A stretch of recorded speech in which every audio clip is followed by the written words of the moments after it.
औज़ुबिल्लाहि मिनश्शैतानिर्रजीम बिस्मिल्लाहिर्रहमानिर्रहीम। नाज़रीन, आज के हमारे इस खूबसूरत प्रोग्राम में आज़ाद कश्मीर के अंदर सियासत का एक बड़ा नाम ब्रिगेडियर लाल हुसैन, पाकिस्तान तहरीक इंसाफ आज़ाद कश्मीर के मरकज़ी रहनुमाओं में जिनका शुमार होता है, वो आज हमारे इस प्रोग्राम में शरीक हुए। हम उनका तहे दिल से शुक्रिया अदा करते हैं।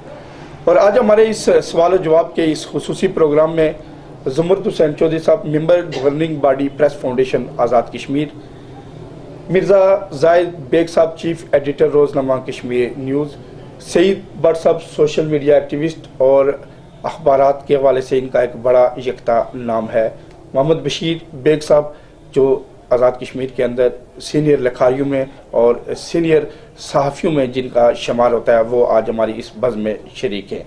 ब्रिगेडियर लाल हुसैन साहब, आप से सवाल जवाब का सिलसिला शुरू करते हैं।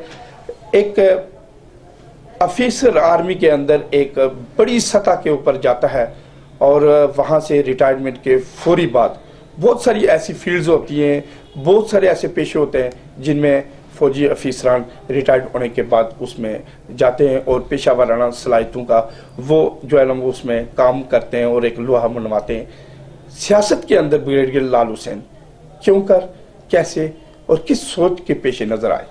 बिस्मिल्लाहिर्रहमानिर्रहीम। सबसे पहले तो मैं KNI और सदाए चिनार और आप सब साफ़ी हज़रात का मशकूर हूँ कि आप लोगों ने आज मुझे ये मौका दिया कि मैं कुछ आप लोगों से बातचीत कर सकूं और कुछ अपने हल्के के आवाम से बातचीत कर सकूं। उसके बाद आपका सवाल जो है ना, ये बड़ा इंटरेस्टिंग क्वेश्चन है। बिल्कुल आपने ठीक कहा। इस ओहदे से यानी ब्रिगेडियर के रैंक से जब हम रिटायर होते हैं और स्पेसिफिकली अगर आप एक अच्छे कंपटीशन वाले रैंक में रहे हों, यानी कंपटीशन वाली पोजीशन में रहे हों कि जहाँ पर आपका जो प्रमोशन हो वो मार्जिनली रह गया हो, तो फिर आपके रिटायरमेंट के बाद मौके बहुत ज़्यादा होते हैं। और अल्लाह के फजल से मुझे भी बहुत अच्छे मौके मिल सकते थे। मिलिट्री में हमारी एक फ़ौजी फाउंडेशन होती है जहाँ पर सब लोगों को एडजस्ट किया जाता है और स्पेशली उन लोगों को जो कि वार कोर्स जिन्होंने किया होता है, यानी जो कम्पीट कर रहे होते हैं नेक्स्ट रैंक के लिए, उन लोगों के लिए। तो बात यह है कि मैं भी उधर जा सकता था, मगर बात यह है कि हालात ये हैं कोटली के बिलमूम और मेरे एरिए अपने के बिलखसूस कि जहाँ पर जिस तरह का मैं ये इलाका आज से तकरीबन कोई 35 साल पहले छोड़ के गया था, आज भी ये तकरीबन इलाका उसी जगह के ऊपर खड़ा हुआ है और कोटली शहर भी उसी पोजीशन में है और मेरा जो अपना एरिया ऊपर गांव है, यानी जो पहाड़ी इलाका है जहाँ जिस जगह से मैं बिलोंग करता हूँ, वो भी ऑलमोस्ट वहाँ पर खड़ा है। तो मैं ये समझता हूँ कि मैंने समझा कि जी पैसे कमाने से बेहतर है कि मैं कुछ अपने उन लोगों की, जिन लोगों से मैं निकल के गया था और जिनकी तरफ मेरे अपने कुछ हकूक़ हैं, मैं उनके वो हकूक़ अदा कर सकूँ। तो अगर मैं थोड़ा बहुत भी उसमें अपना हिस्सा डाल गया तो मैं ये समझता हूँ कि मेरे लिए ये काफ़ी है और पैसे कमाने कोई बहुत ज़्यादा मेरे लिए इम्पॉर्टेंट नहीं है।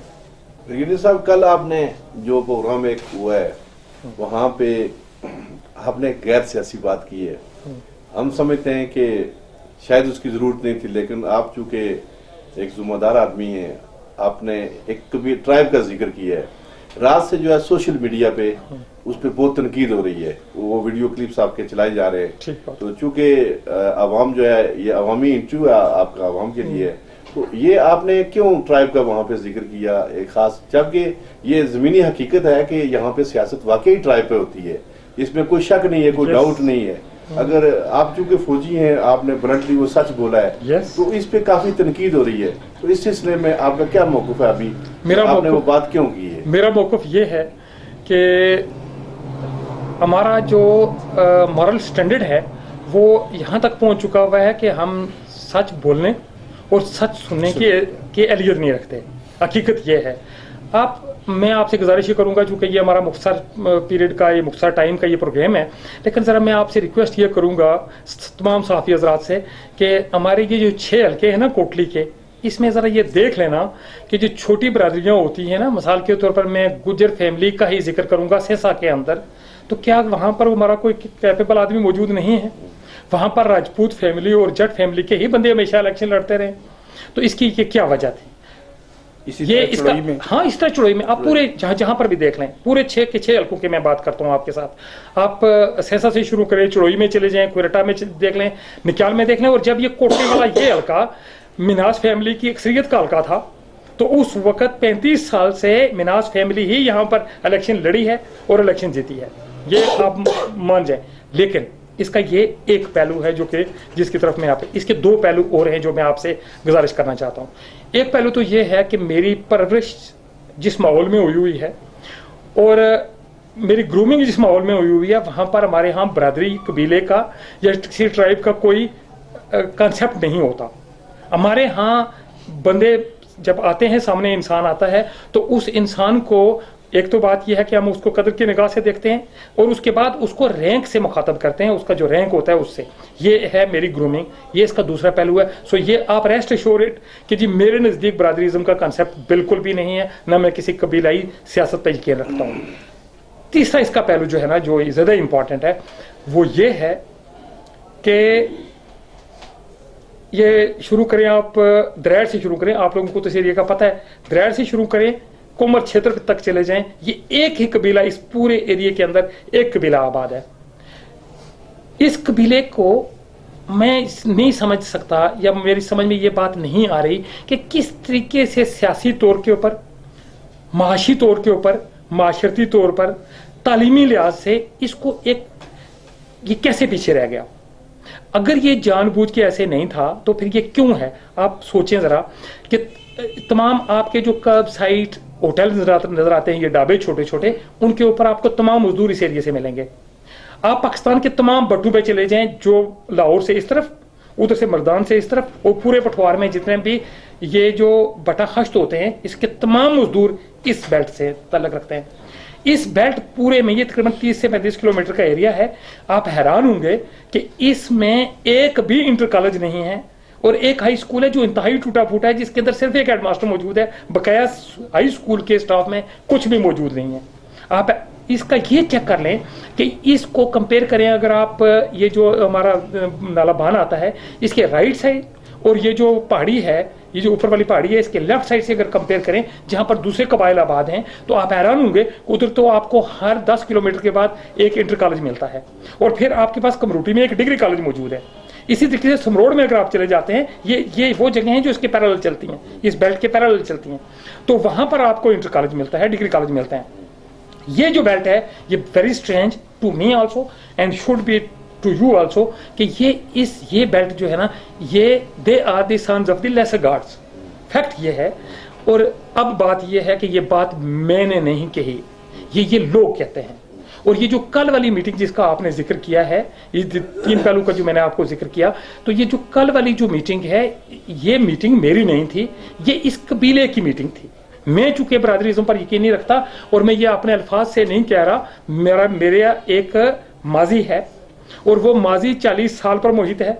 आप मेरे जो लोग मेरे अंडर कमांड रहे हैं, बेशुमार लोग इस एरिया के अंडर कमांड रहे और बेशुमार लोग जो जिन्होंने मेरे साथ काम किया है वो भी इस एरिया के रहे। उनसे ज़रा पूछ लेना कि मैं कबीलाई डीलिंग पर कितना यकीन रखता हूँ। लेकिन हकीकत ये है कि ये लोग चूंकि मारूम तबका है, ये जहाँ जहाँ भी ये तबका है, ये मारूम तबका है, तो इस लिहाज से वो इकट्ठे हुए हैं। ये आप रेस्ट एश्योर्ड कि मैंने इनको इकट्ठे नहीं किया, ये खुद इकट्ठे हुए और उसके बाद इन्होंने ये फैसला किया है वहाँ पर कि जी हमारा एक नुमाइंदा होना चाहिए। लेकिन मैं आपको यकीन दिलाता हूँ कि जी जब मेरे सामने जब चीज़ें आएंगी तो वो चीज़ें इंशाअल्लाह प्रॉपर तरीके से इंसाफ पर मबनी होंगी।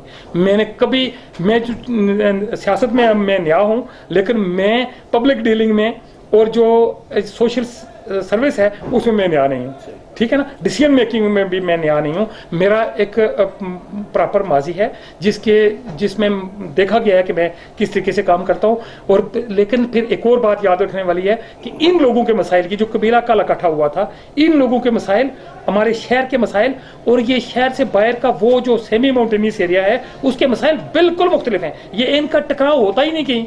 अब शहर में एजुकेशन का लेवल माशाल्लाह काफ़ी अच्छा है, आल्दो हमारे पास यहाँ पर भी हालात इंतहाई ख़राब हैं कोटली शहर के, जिसके ऊपर अगर मैं बोलना शुरू करूँ तो मुझे साल लगेंगे। लेकिन यहाँ पर तालीम का काफ़ी हद तक बेहतर सिस्टम है, लेकिन ऊपर तालीम तो बिल्कुल भी नहीं है। इसीलिए इसी तरीके से जिसके पैरेलल जो राइट हमारा एरिया है, जहाँ पर जो हमारा हल्का स्ट्रेच करता है, उस एरिया में भी उसके मसाइल इनके मसाइल से टकराव नहीं कर रखते।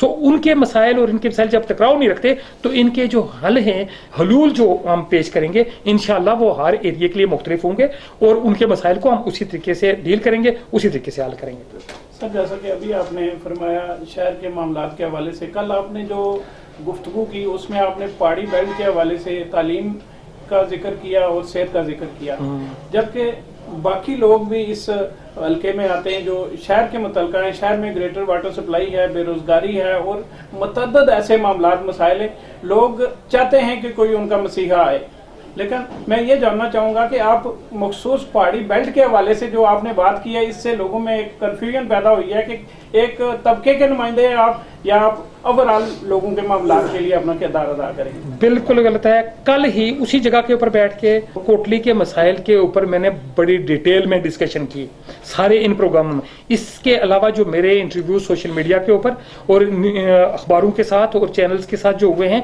उसमें मैंने कोटली का ही एक्चुअली जिक्र किया है।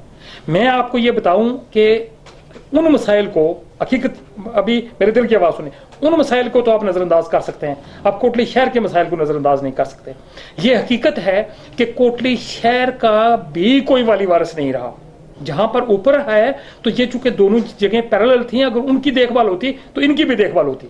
तो हकीकत यह है कि मैंने, चूंकि मैं उस तबके से एड्रेस कर रहा था, इसलिए मैं उनके मसाइल की बात कर रहा था, लेकिन एक्चुअल मसला कोटली शहर के साथ है।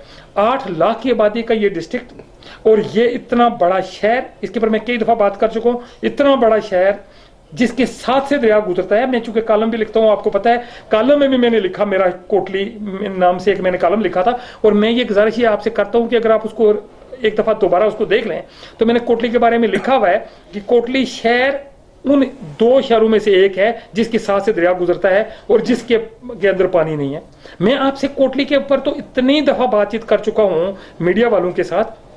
अब ये देखें कोटली में हॉस्पिटल क्यों नहीं है, इतना बड़ा शहर है 8 लाख की आबादी का। मीरपुर में अभी फिर ये बात आएगी कि जी ये शायद कोई मतलब मतलब किसी असद की वजह से ये कुछ कर रहे हैं, लेकिन हकीकत यही है, मीरपुर भी मेरा शहर है, मगर मीरपुर में 3 बड़े हॉस्पिटल्स हैं, 3 बड़े हॉस्पिटल्स हैं, जिसमें से 2 मेडिकल कॉलेज के हॉस्पिटल्स हैं और सीएमएच भी वहां पर मौजूद है। हमारे यहाँ एक छोटा सा एमडीएस है, इसके अलावा हमारे यहाँ दूसरा हॉस्पिटल तो मौजूद है ही नहीं। और हकीकत ये मैं बताऊं आपको कि आपका जो पहाड़ी इलाका जो आपके साथ मोहल्ला है, आपके शहर के साथ, वो तो डिपेंडेंट कोटली पर होना चाहिए। तो तमाम मजलूम लोग जो है ना, वो कोटली के इर्द गिर्द रहते हैं, कोटली शहर में रहते हैं, वो किधर जाएंगे, किस हॉस्पिटल में? ये तो एक हॉस्पिटल, फिर ये बात कर रहा हूँ, हॉस्पिटल एक फैक्टर है। आपकी टूटी फूटी यूनिवर्सिटी जिसके अंदर आप स्टाफ की हालत देख लें तो मैं कहता हूँ रोना आता है। आप इस, वो कौन सा शहर है मुझे बताएं, ये डिस्ट्रिक्ट हेडक्वार्टर है जिसके अंदर स्ट्रीट लाइट्स नहीं है। आप मुझे ये बताएं, आपकी इस शहर का बारिश शुरू होती है तो इस शहर का आधे से ज्यादा पानी स्ट्रेट लोगों के घरों के अंदर जा रहा होता है। तो मैं ये गुजारिश ये करूंगा कि कोटली तो the most neglected city probably in the whole of Pakistan, in the whole of Pakistan including Azad Kashmir, ठीक है ना। ये मैं आपको बताऊं तो कोटली ही तो एक्चुअली, और ये मैं बात कर रहा हूं, मैं एक आपके चैनल और आपके इस मीडिया के वसातत से ये गुजारिश करना चाहता हूं, कोटली वालों से ये मेरी रिक्वेस्ट है कि अगर आप लोगों ने इस दफ़ा फैसला सही नहीं किया तो फिर आप तारीख का हिस्सा बन जाएंगे, ये मैं आपको बता दूं। और ये पहली दफ़ा मैं आपको एक बहुत अच्छा चॉइस दे रहा हूं कि जी अगर आपने अपने मामलात हल करने हैं तो हमारा साथ दें, और इंशाल्लाह आपके मामलात, मैं ये वसूख से कह रहा हूं कि इंशाल्लाह कोटली शहर को हम कम अज कम, अगर दूसरे शहरों से आगे नहीं तो कम अज कम उन शहरों के बराबर लेके चले जाएंगे। हमारे पास कैडेट कॉलेज किधर है, हमारी यूनिवर्सिटी की क्या हालत है, हमारी इंजीनियरिंग यूनिवर्सिटी मीरपुर में सारी चीज़ें क्यों इकट्ठी कर ली गई हैं। मीरपुर में रावलाकोट को देख लें, आपके नेबरिंग डिस्ट्रिक्ट है, आपका नेबरिंग एक सिटी है, तो रावलाकोट में सीएमएच भी मौजूद है, मेडिकल कॉलेज भी मौजूद है, डिस्ट्रिक्ट को, इसके अलावा जो दूसरे हॉस्पिटल्स हैं, प्राइवेट हॉस्पिटल्स, वो भी मौजूद हैं। हमारे यहाँ तो जो कुछ भी है वो सारे का सारा मुझे लगता ये है कि पुलिसिंग होती है यहाँ पर। एक्चुअली जो सर्विस टू द नेशन है, ये जो सोशल सर्विस है, उसका तो किसी भी डिपार्टमेंट में कोई कॉन्सेप्ट ही नहीं है। हकीकत ये है कोटली तो इसकी एक अलग ही कहानी है। उसको मैं ये कहता हूँ कोटली के ऊपर आप मेरे साथ एक अलग प्रोग्राम करें कोटली शहर के ऊपर, तो फिर मैं आपको बताऊंगा कि कोटली के क्या क्या मामला हैं। अच्छा ब्रिगेडियर साहब, आम लोगों में यह तासर पाया जाता है कि आज़ाद कश्मीर की तारीख इंसाफ के 2 ग्रुप हैं, एक कप्तान ग्रुप और दूसरा बैरिस्टर सुल्तान ग्रुप। आप किस ग्रुप से हैं? मैं इस चीज़ की पुरजोर तरदीद करता हूँ, ऐसा बिल्कुल भी नहीं है। शायद शुरू में जब जिस टाइम फ्रेम में मैं पॉलिटिक्स में आया और जिस टाइम फ्रेम में बैरिस्टर साहब ने इसको पार्टी को ज्वाइन किया, तो वो लोग जो जिन अपॉइंटमेंट्स के ऊपर, यानी जब पार्टी रीऑर्गेनाइज की गई तो जिन अपॉइंटमेंट्स के को हटा, जिन लोगों को हटा के नई अपॉइंटमेंट्स दी गई थी, उनमें एक थोड़ी सी जो है ना वो रिजर्वेशंस पाई जाती थी और उसको हमने ग्रुपिंग का नाम दे दिया। आज के दिन में मैं आपको यकीन दिलाता हूँ कि हमारा वाहिद सिंगल लीडर बैरिस्टर सुल्तान है, इसमें कोई शक नहीं होनी चाहिए, और पार्टी बैरिस्टर सुल्तान के अंडर 100% मुतहिद है, रेस्ट एश्योर्ड। अच्छा ब्रिगेडियर साहब, अभी आपने कहा कि हमारा लीडर बैरिस्टर सुल्तान महमूद है, लेकिन जो ज़मीनी हक़ाइक़ दिख रहे हैं वो ये कि पैराशूटर तेज़ी से तहरीक इंसाफ पर कब्जा करते जा रहे हैं। अभी सरदार तनवीर इलियास, उनके बारे में तो यहाँ तक बात चल रही है कि वो coming prime minister Azad Kashmir, इसके बारे में आप बात करेंगे? मुख्तसर लफ्ज़ में कहूँगा प्योरली स्पेकुलेशन। ये जो एक सोशल मीडिया में जो एक प्रोपेगेंडा किया जाता है और जो लॉबिंग की जाती है, ये उसका हिस्सा है। मैं ये कहता हूँ इसके ऊपर उस वक़्त तक कोई स्ट्रॉन्ग किस्म की ऑब्जर्वेशन नहीं दूंगा, ना कमेंट्स दूंगा, जब तक कि एक्चुअली कोई चीज़ हो नहीं जाती। मेरे नज़दीक जो कुछ है वो सिर्फ सोशल मीडिया के हद तक है, या प्रोबेबली कुछ किसी हद तक प्रिंट मीडिया में, लेकिन हकीकत इसके बिल्कुल बरक्स है। जो बंदा बाहर से आएगा, हमारी एक पार्टी है, पार्टी का एक आइन है, पार्टी का एक सिस्टम है प्रॉपर। पीटीआई पाकिस्तान में हुकूमत कर रही है, हमारा वज़ीर आज़म है और बहुत स्ट्रॉन्ग किस्म के वो रहनुमा हैं। तो मैं नहीं समझता कि जी पार्टी को इस तरीके से किसी इशू में तकसीम कर लिया जाएगा, पैराशूटर्स आएंगे इस पर कब्जा कर लेंगे, बिल्कुल ऐसा कुछ नहीं है। आप rest assured, we are going to make the next government इंशाल्लाह, और ये पार्टी बिल्कुल बैरिस्टर सुल्तान के अंडर इलेक्शन के अंदर जाएगी। मैं तनवीर इलियास साहब की बहुत इज्जत करता हूँ, कदर करता हूँ, बहुत अच्छे आदमी हैं, सियासतदान हैं, मगर जो कुछ उनके बारे में कहा जा रहा है मैं ये समझता हूँ कि ये गलत है। जी ब्रिगेडियर साहब, ये बताएं कि अगर डॉक्टर्स से सुना जाए तो वो कहते हैं कि हम डॉक्टर इसलिए बने कि आवाम की खिदमत करेंगे। वकला से पूछते हैं, काले कोट वालों से पूछते हैं तो वो कहते हैं कि हमने ये डिग्री इसलिए लिया कि हम आवाम की खिदमत करेंगे। सियासतदान से पूछते हैं तो वो कहता है कि मैं सियासत में इसलिए आया हूँ कि आवाम की खिदमत करूँगी। लेकिन किसी जगह पे खिदमत हमें नज़र नहीं आ रही है। हम समेत, साफियों समेत, आम आदमी लेमैन समेत सियासतदान खुद सिर्फ और सिर्फ मसाइल को ही उजागर करता नजर देखते हैं हम उनको के मसाइल ही उजागर कर रहे हैं। ये मसाइल उजागर करना हर फील्ड का अगर काम है तो मसाइल हल कौन करेगा? अच्छा, बदकिस्मती है, मैं ये समझता हूँ सिंपल अल्फाज में, बदकिस्मती ये है कि हमारे कोल और फेल में तजाद है, और ये कोल और फेल में तजाद सिर्फ डॉक्टर्स, वकला, सियासतदानों की हद तक नहीं है, बल्कि ओवरऑल हमारे पूरे माशरे में ये एक प्रॉब्लम है, जिसका मैं ये समझता हूँ कि जिसके ऊपर हम सबको अपने गिरबानों में मुंह डालना चाहिए और गौर करना चाहिए कि हम किस तरफ जा रहे हैं। जहाँ तक मेरी बात है तो मैं ये कहता हूँ कि मैं आपकी इस बात को शायद प्रोबेबली रद्द भी नहीं कर सकता, इस वजह से कि आपने दुनिया देखी है, सियासतदान देखे हैं, आपके पास लोग इंटरव्यू के लिए आते हैं और इंटरव्यू के लिए आके वो वादे करते होंगे और फिर जाके जब जीत जाते हैं तो उसके बाद उनको वादे ये बोल जाते हैं। मैं आपसे ये गुजारिश करना चाहता हूँ कि मैं पॉलिटिक्स में किसी पार आंगरी होने की वजह से नहीं आया। मैंने बहुत पार देखी है। मैंने अपने 35 साल के मिलिट्री कैरियर में ऑलमोस्ट 30 इयर्स में मैं कमांड पर रहा हूँ और बड़ी स्ट्रांग कमांड पर रहा हूँ। मैं अगर चाहता तो मैं आज भी, ये मैं कहता हूँ ऑन रिकॉर्ड कह रहा हूँ, अगर मैं चाहता तो रिटायरमेंट के बाद में 10 लाख रुपए की नौकरी आराम से मैं कर सकता था अगर मुझे पैसे चाहिए होते। डिस्ट्रिक्ट कोटली में मैं अभी भी क्लेम करता हूँ कि मैं वाइट ब्रिगेडियर हूँ, 7 MLA आपके पास बैठे हुए हैं, मैं ये बात अक्सर कहता होता हूँ। अगर इस तरह की बात होती तो मैं पॉलिटिक्स में कभी ना आता। मैं बहुत आराम सुकून से पिंडी में बैठता, DHA-2 में बैठता, अल्लाह अल्लाह करता। मैं आपको पता, मैं कॉलम लिखता हूँ, कॉलम लिखता, मैं साफ़ी हूँ आपकी तरह, मतलब अगर मैं कॉलम्स लिखता, मैं आपके इस तरह के TV चैनल्स पर प्रोग्राम करता, मैं बहुत अच्छी शोहरत हासिल कर सकता था, बहुत अच्छे तरीके से एंजॉय कर सकता, टेनिस खेलता, ब्रिज खेलता हूँ मैं, ब्रिज खेलते, मतलब ये बेशुमार चीज़ें थी जो रिक्रिएशन के लिए बड़ी अच्छी लाइफ गुजार सकता था। मेरे बच्चे अल्लाह के फजल से बड़े हैं और सारे एडजस्टेड हैं। तो मैं एक पैशन लेके आया हूँ।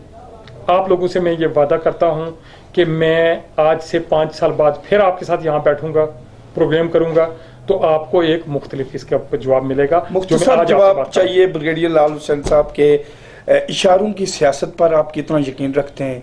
इशारों की सियासत आज़ाद कश्मीर के अंदर बहुत चलती है, छाता बरदार ग्रुप्स बहुत मुतहर्रिक हैं।